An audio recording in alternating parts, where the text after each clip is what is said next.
Assalamualaikum warahmatullahi wabarakatuh. Bismillah wassalatu wassalamu ala rasulillah Muhammad ibn Abdullah wa ala alihi wa sahbihi wa man wala wa ba'd. Yang saya cintai, yang saya muliakan segenap pengurus PA 212, segenap panitia penyelenggara reuni akbar, alumni mujahid dan mujahidah 212, beserta segenap para alim ulama, para habaib, para kiai, para asatid, para tokoh masyarakat, para aparat pemerintah, beserta seluruh para mujahid dan mujahidah 212 yang dimuliakan oleh Allah Subhanahu wa taala.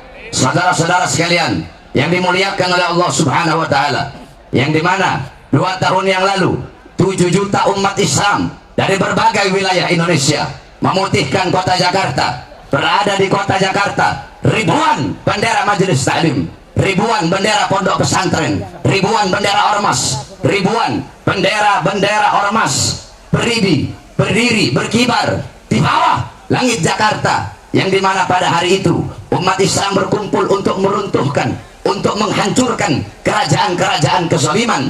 Karena persatuan umat Islam itulah sehingga Allah Subhanahu wa taala berikan kemenangan, sehingga hari itu patut untuk dikenang, patut untuk disyukuri, sehingga duduknya kita di sini untuk mensyukuri, untuk mengenang hari bersejarah tersebut, hari persaudaraan umat Islam, hari persatuan umat Islam, yaitu 2 Desember. Maka kita duduk pada siang hari yang mulia ini dari berbagai wilayah-wilayah umat Islam dari berbagai wilayah Indonesia.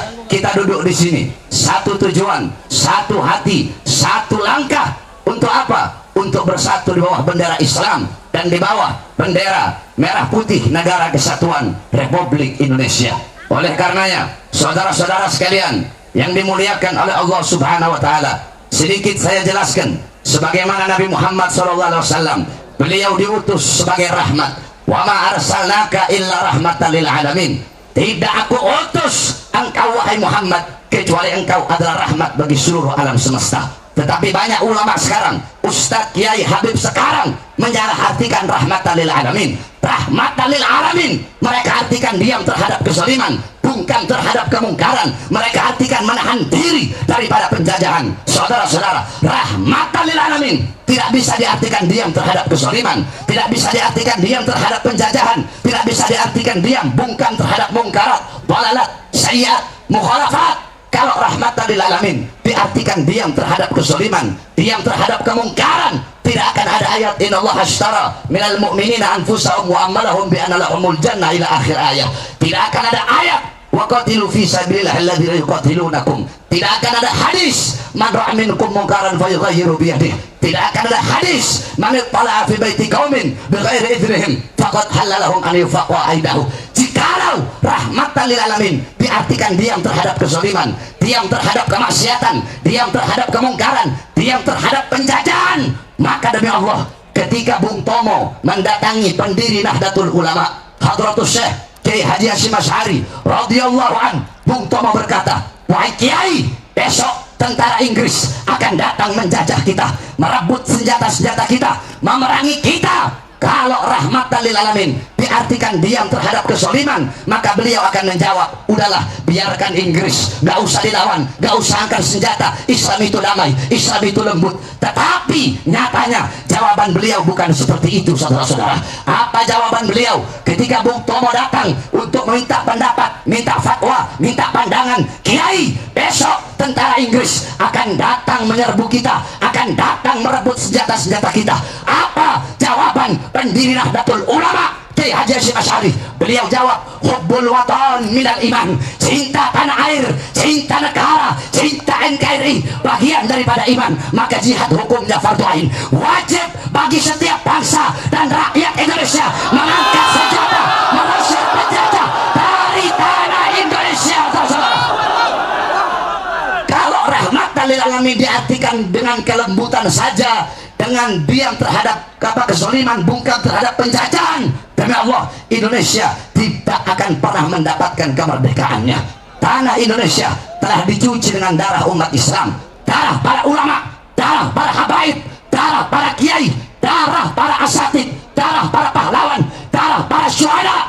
Ini kemerdekaan didapatkan bukan dengan tenang-tenang, bukan dengan santai-santai, tetapi dengan harokah, dengan pergerakan, dengan jihad, dengan perjuangan, dengan mujahadah, dengan bersungguh-sungguh, saudara-saudara sekalian yang dimuliakan oleh Allah Subhanahu wa taala. Oleh karenanya tidak ada yang lebih mencintai Indonesia sebagaimana kecintaan umat Islam, para ulama dan para santri kepada Indonesia. Sampai-sampai dijelaskan dalam kitab Idhatun Nasyiin Syekh Mustafa Al-Ghulaini, beliau mengatakan apa itu makna nasionalis. Banyak orang-orang sekarang lidahnya berkata nasionalis, berkata NKRI, berkata merah putih, tetapi nasionalisnya hanya cukup sebatas di lidah saja, cukup sebatas di mulut saja.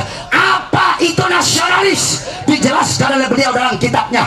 Seorang nasionalis adalah orang yang rela susah asalkan bangsanya kaya, rela susah asalkan bangsanya tenang, rela miskin asalkan bangsanya kaya, rela mati asalkan bangsanya hidup, rela hancur, rela binasa asalkan bangsanya, rakyatnya, negaranya tetap utuh jaya berdiri. Nah, di Indonesia tidak ada yang lebih rela miskin, yang lebih rela susah, yang lebih rela menderita, yang lebih rela mati, yang lebih rela hancur dan binasa untuk Indonesia selain daripada umat Islam. Allahu Akbar, Allahu Akbar.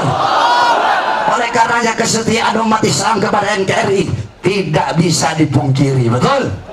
Betul? Oleh karenanya semua jamaah umat Islam, alumni 212 yang hadir, semuanya mari sama-sama kita berkomitmen dan ikuti kata-kata saya. Bismillahirrahmanirrahim. Bismillahirrahmanirrahim. Bismillahirrahmanirrahim.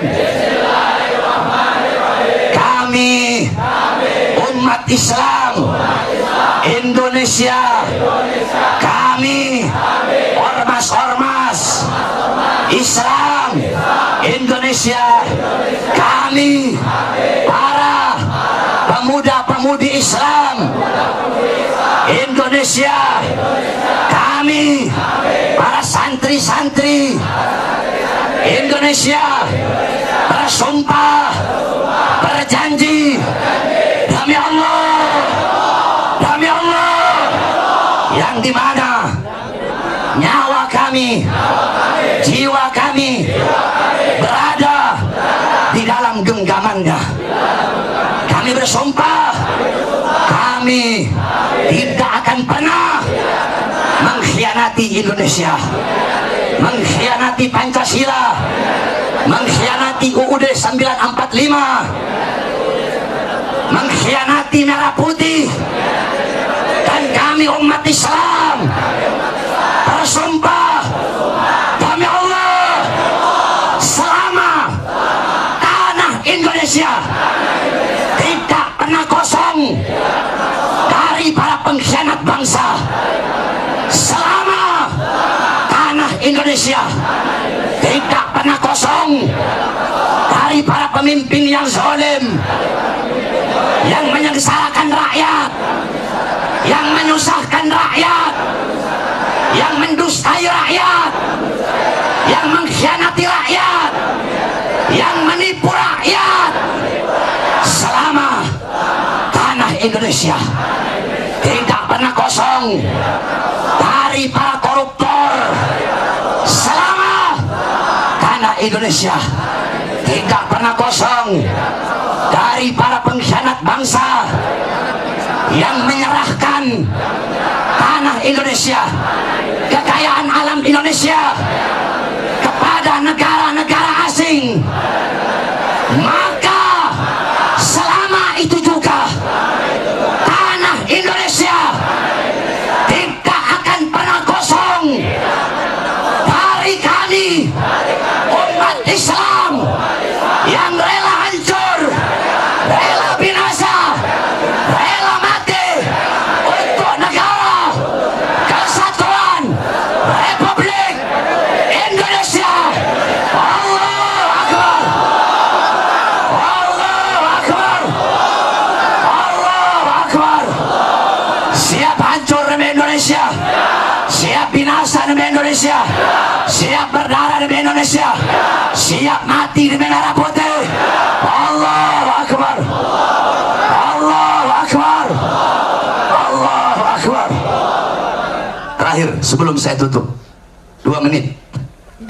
Saudara-saudara, beberapa hari yang lalu pendukung Jokowi melaporkan saya ke Mabes Polri dan Polda Metro Jaya. Saudara-saudara sekalian, mereka melaporkan saya dan berkata bahwasanya Habib Bahar telah menghina Jokowi dengan sebutan Presiden Banci.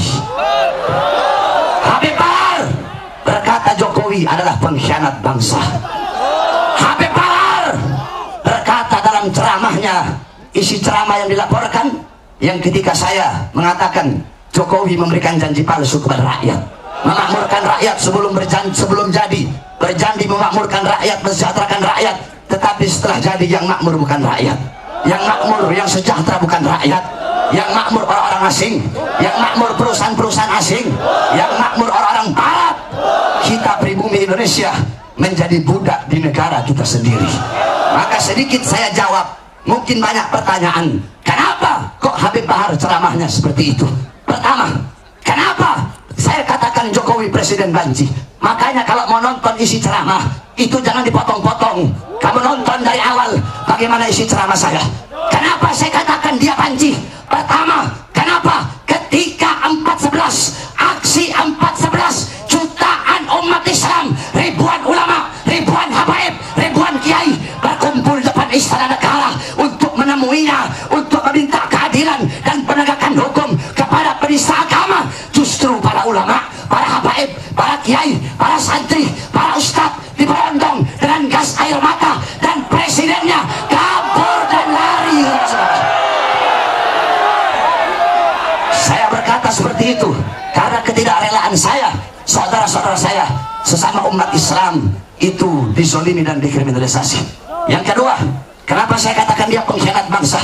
Karena saya tidak rela melihat masih banyak rakyat yang susah, rakyat yang kelaparan, rakyat yang kehausan di saat para pemimpin hidup senang dan hidup kenyang.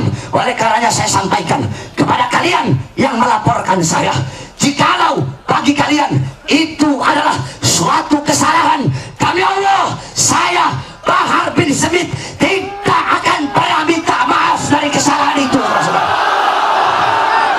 Pendukung Jokowi mendesak Habib minta maaf, tidak. Saya lebih memilih busuk dalam penjara daripada harus minta maaf.